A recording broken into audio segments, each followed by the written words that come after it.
नमस्कार दोस्तों, मैं आनंद प्रताप सिंह एक बार फिर से आप सबके सामने हिंदी के विशिष्ट प्रश्नों को लेकर आया हूँ आपके अपने चैनल फायरोलॉजिकल। ठीक है, तो दोस्तों चैनल सब्सक्राइब कर ही लिया होगा, शेयर कर ही देते हो, अच्छे बच्चे हो, लाइक वीडियो पसंद आया करे तो कर दिया करो, खोलते हो पढ़ते हो लाइक नहीं करते चले जाते हो, तो ये थोड़ा मक्कारी अच्छी बात नहीं है। तुमसे अगर कुछ उम्मीद की जाती है तो तुम उस उम्मीद पे खरा उतरो। ठीक है, हमने बताया कि हम लोग एक श्रृंखला से लेके चल रहे हैं जिसमें हम लोग 20 प्रश्नों को करते हैं डेली। मतलब हमारे जो वीडियोस मिलते हैं हिंदी के उसमें हम 20 प्रश्नों को पूरी तरह से कंप्लीट करते हैं। ठीक, इन 20 प्रश्नों का मुख्य उद्देश्य होता है सहायक अध्यापक भर्ती परीक्षा। ठीक, सहायक अध्यापक परीक्षा के लिए, लेकिन ये कहीं ना कहीं इन्हीं प्रश्नों का ऐसा संकलन ऐसा होता है कि आपको ये टेट की दृष्टि से भी महत्वपूर्ण, और जो अभी आपका लेखपाल आगामी आने वाला है तो निश्चित रूप से कोई ना कोई शब्द समन्वय सामंजस्य ऐसा आएगा जिसके माध्यम से आप इसमें भी काम कर पाओगे। यूपी कांस्टेबल के भी क्वेश्चन कर सकते हो, लेकिन रियली अगर आप वास्तव में कोई बात की जाए तो वास्तविकता ये है बेटा कि जो ये परीक्षाएं हैं, मतलब ये मुख्य उद्देश्य हमारा इन 20 प्रश्नों को बेहतर करने का है। ठीक है, तो आप इस बात को समझ गए हैं, तो आगे शुरू करते हैं 20 प्रश्नों के लिए शानदार तरीके से, जानदार तरीके से। तो पहला क्रमानुसार प्रश्नों की बात करेंगे और सबसे पहले आएगा पैसेज से। तो जब हम पैसेज की बात करते हैं तो चलिए पैसेज पढ़ना शुरू करते हैं। कह रहा है एक संस्कृत व्यक्ति किसी नई चीज की खोज करता है किंतु उसकी संतान को वह अपने पूर्वज से अनायास प्राप्त हो जाती है। जिस व्यक्ति की बुद्धि ने अथवा उसके विवेक ने किसी भी नए तथ्य का दर्शन किया वह व्यक्ति वास्तविक संस्कृत व्यक्ति है। समझना, कौन सा वास्तविक संस्कृत व्यक्ति है?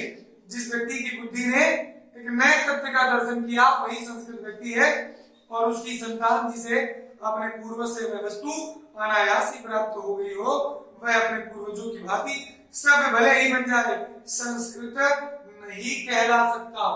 ये बात समझना। फिर आगे चलते हैं, एक आधुनिक उदाहरण लेते हैं कि न्यूटन ने गुरुत्वाकर्षण के सिद्धांत का आविष्कार किया।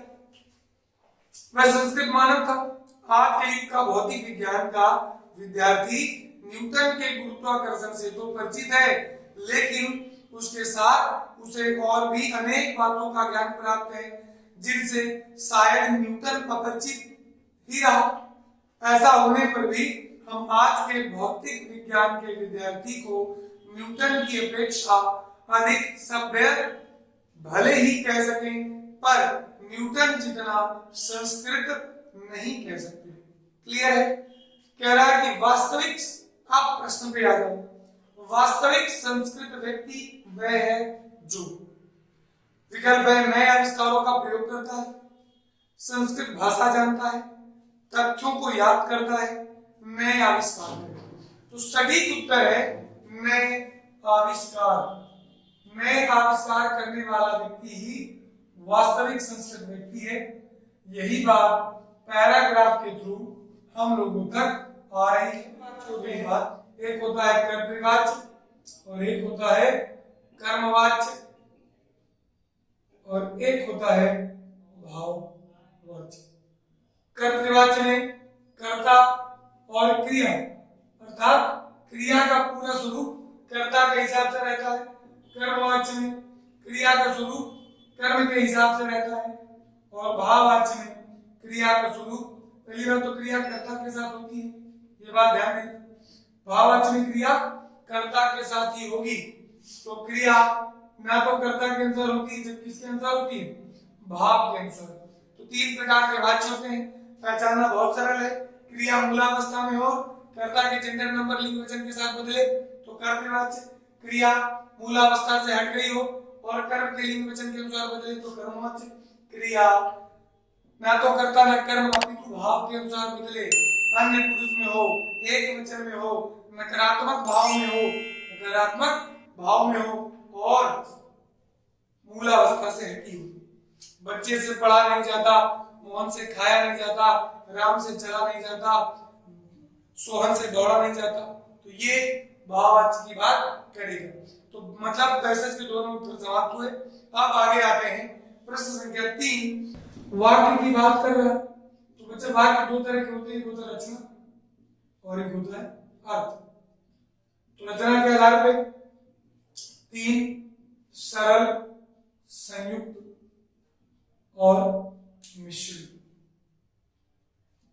जबकि अर्थ के आधार पे 8 कौन कौन।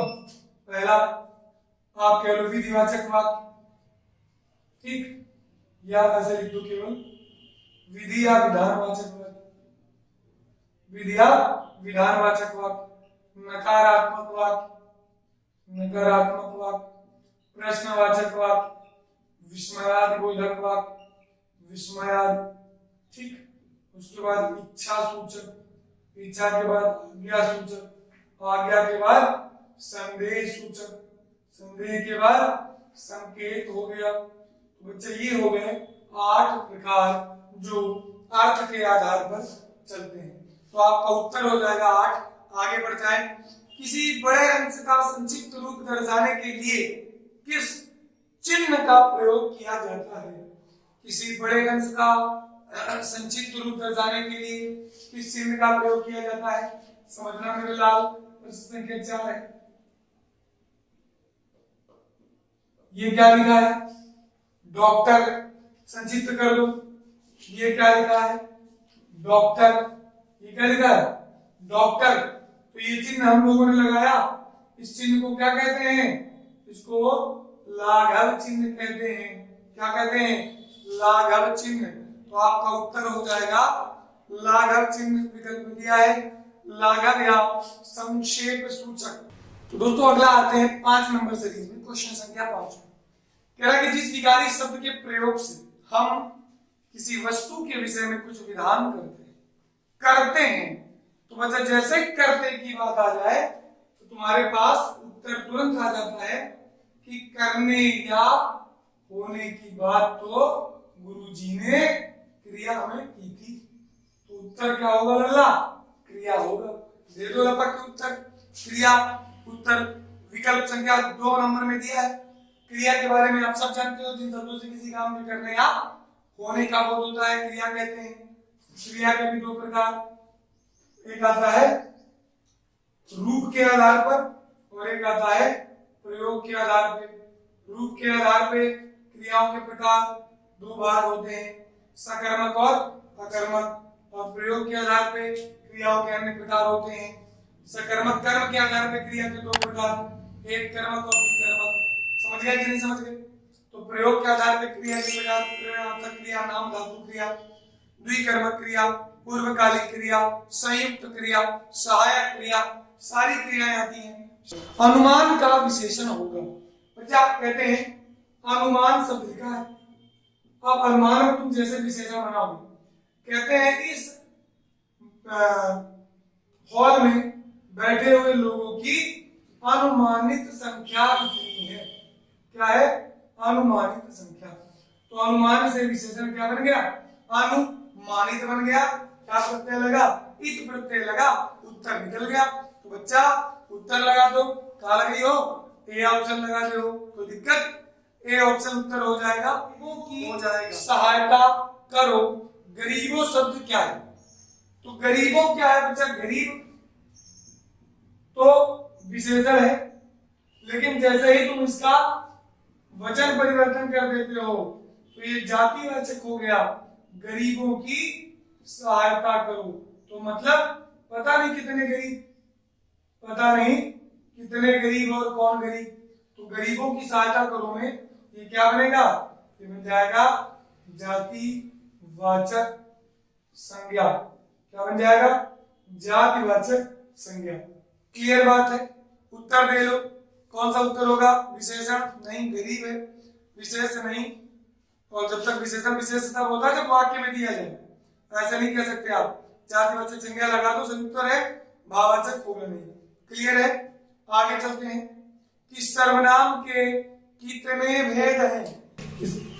लल्ला जो सर्वनाम है इसके भेद हैं 6। कितने, 6। मैं, तू, आप, यह, वह, कोई, कुछ,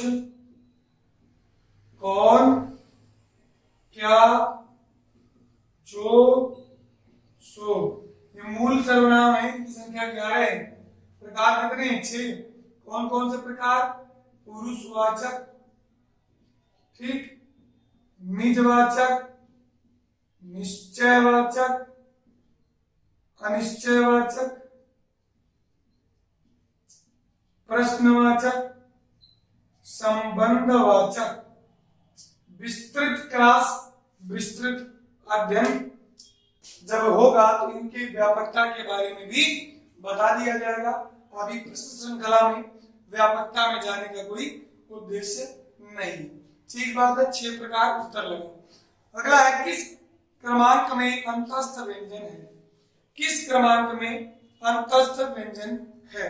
उत्तर देना है आपको कि क्रमांक छांट के बताइए किस क्रमांक में अंतस्थ व्यंजन है। तो बेटा अंतस्थ व्यंजन होते कौन से हैं? पहले तो यही जानकारी होना जरूरी है। तो अंतस्थ क्या है? 4 है संख्या। कौन गुरुजी? या, वा, रा, ला पहले से पता है। इन दोनों को अर्धस्वर कहते हैं, ये भी तुम्हें पता होगा। इनको प्रकंपित कहते हैं, इसको लुंठित कहते हैं, इसको पार्श्विक कहते हैं। उच्चारण स्थान दंतमूल होता है। फिलहाल उत्तर या और वा मिल गया होगा। आपका आंसर है सदा एक वचन में प्रयुक्त होने वाला शब्द। तो चलो पढ़ते हैं। पौधा से पौधों बनता है, पौधे बनता है। पुस्तक से पुस्तकों या पुस्तकें बनता है। लड़का से लड़के लड़कों बनता है। क्या सहायता से सहायकों या सहायती बनते हैं? क्या नहीं बनते। तो बच्चा दिए गए प्रश्न में सहायता आपका उत्तर हो जाएगा। फिर गजब का लोटा। तो जब मैंने आपको देशज पढ़ा है तो देशज में मैंने कब तक बताया है कि जिन शब्दों की उत्पत्ति का कोई मूल स्रोत नहीं मिलता, व्याकरण आचार्य उनको क्या मानते हैं? देशज मानते हैं। क्या मानते हैं? देशज। देशज का मतलब देश प्लस जा, अर्थात देश में जन्मा। देश में जन्मा। तो देश में जन्मे हुए शब्द में लोटा आएगा। सटीक आंसर क्या हुआ? लोटा हो गया। कोई दिक्कत, कोई परेशानी नहीं। तो आगे बढ़ जाते हैं। तो लोटा कैसा शब्द है? देशज है। 12 नंबर का प्रश्न आपकी स्क्रीन पर ये रहा। तो अध्यापिका शब्द में प्रत्यय है। अध्यापिका, अध्यापिका। तो बच्चा शब्द हमेशा मूल शब्द से देखा जाता है। अध्यापक शब्द होता है, ठीक, क्योंकि प्रत्यय हमेशा मूल शब्दों में लगते हैं। तो मूल शब्द है अध्यापक। क्या बढ़ गया कि अध्यापिका बन गया? इसमें क्या बढ़ गया कि अध्यापिका बढ़ गया, बन गया? तो आप कहोगे गुरुजी इका बढ़ गया। तो बस छाटो प्रत्यय दिया कहीं, का है, पिका है, आइका है, इका, डी। तो विकल्प संख्या 4 आपका उत्तर हो जाएगा। अगले क्वेश्चन की ओर आगे बढ़ते हैं। कह रहा कि प्रखर किताब पढ़ रहा है में कौन सा वाच्य है? प्रखर किताब पढ़ रहा है, कर्ता काम जारी रखे है। तो प्रखर किताब पढ़ रहा है, किताब पढ़ रहा है। तो ये पढ़ने की क्रिया प्रखर द्वारा संपन्न हो रही है। सामान्य अर्थों में आप कह लें कि जब तात्कालिक की बात होगी तो कर्ता का प्रवाह ज्यादा होगा। तो इस हिसाब से वाच्य कौन सा बनेगा? कर्तृवाच्य। जब क्रिया कर्ता के अनुसार काम करती है तो वाच्य का नाम कर्तृवाच्य होता है। क्लियर है? अगले क्वेश्चन की ओर आगे बढ़ते हैं। अगला प्रश्न है कि किस शब्द में बहुब्रीहि समास है? तो चलो विकल्पों को देखते हैं। पहला विकल्प दिया है बच्चा यश प्राप्त। तोड़ोगे तो टूटेगा यश को प्राप्त। किसको प्राप्त? यश को प्राप्त क्या कहलाएगा? यश प्राप्त कहलाएगा। दूसरा विकल्प क्या है? दूसरा विकल्प है हस्तलिखित, हाथ के द्वारा लिखित। हस्तलिखित, हाथ के द्वारा लिखित। हाथ द्वारा लिखित, द्वारा आ गया, करण तत्पुरुष हो जाएगा। फिर तीसरे नंबर पे है मेघनाद। मेघ की नाद, जैसा। तो बच्चा मेघनाद तो इंडिविजुअल सेंस में है ना, तो इंडिविजुअल सेंस में है, तो यही तुम्हारा उत्तर है बहुव्रीहि। सटीक आंसर बहुव्रीहि मेघनाद हो जाएगा। सप्ताह द्विगु समास, सप्ताहों का समूह द्विगु कहलाएगा। अगले क्वेश्चन की ओर आगे बढ़ते हैं। जहां एक ही शब्द के अनेक अर्थ व्यंजित हों वहां कौन सा अलंकार होता है?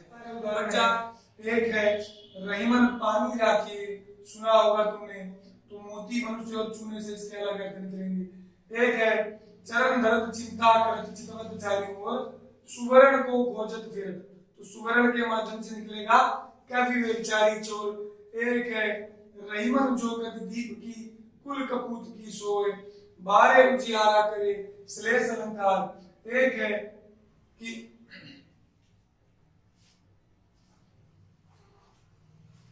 को घटिवे वृषभानुजा, तो वृषभानुजा और हलधर के वृषभानुजा और हलधर के वीर, हलधर के वीर, इसमें भी श्लेष है। एक और आता है अजो तड़ोना ही रहो श्रुति सेवक एक रंग, तो ये भी अलंकार श्लेष है। एक शब्द के कई अर्थ निकलेंगे तो अलंकार का नाम श्लेष होगा। अगला है क्वेश्चन नंबर 16 कि जो दूसरों के सहारे जीता, तो दूसरों के सहारे जीने वाले को क्या बोलते हैं? पालतू ना, अनाथ ना, निराधार ना, परजीवी। क्या बात है, परजीवी, दूसरों के सहारे जीने वाला परजीवी कहलाएगा। अमीय का अगला क्वेश्चन, अमीय का शाब्दिक अर्थ है अमीय, तो बच्चा अमी सुधा पीयूष सोम अमी मधु, इसके पर्याय हैं अमी सुधा पीयूष सोम मधु। अमी हला हल मत भरे श्वेत श्याम रत्नार, जियत मरत झुकी झुकी भरत जी चितवत एक बार, तो ये अमी जो है क्या है? अमृत हो जाएगा। अमृत उधर चाटो, ठीक, अमृत हो जाएगा। तो है आस्था अवरोध अकिंचन अमृत, अमृत उत्तर हो गया। अगला है देख सुदामा की दीन दशा, करुणा करिके करुणा निधि हुई, कौन सा रस है? तो चलिए बताइए।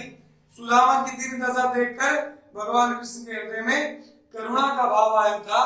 आप वियोग श्रृंगार मत लगा देना, रौद्र मत लगाना, शांत मत लगाना, करुण रस लगा दीजिएगा, उत्तर सही हो जाएगा। करुण रस का स्थायी भाव शोक होता है। क्या होता है? तो सुदामा की स्थिति देखकर कृष्ण के हृदय में उत्पन्न शोक के कारण करुण रस की निष्पत्ति होगी। आगे चलते हैं क्वेश्चन नंबर 19 कि केसव कहीं न जाए क्या कहिए। क्या गजब का प्रश्न है, आप गलतियां भी बहुत धड़ल्ले से करते हो। केसव कहीं न जाए क्या कहिए,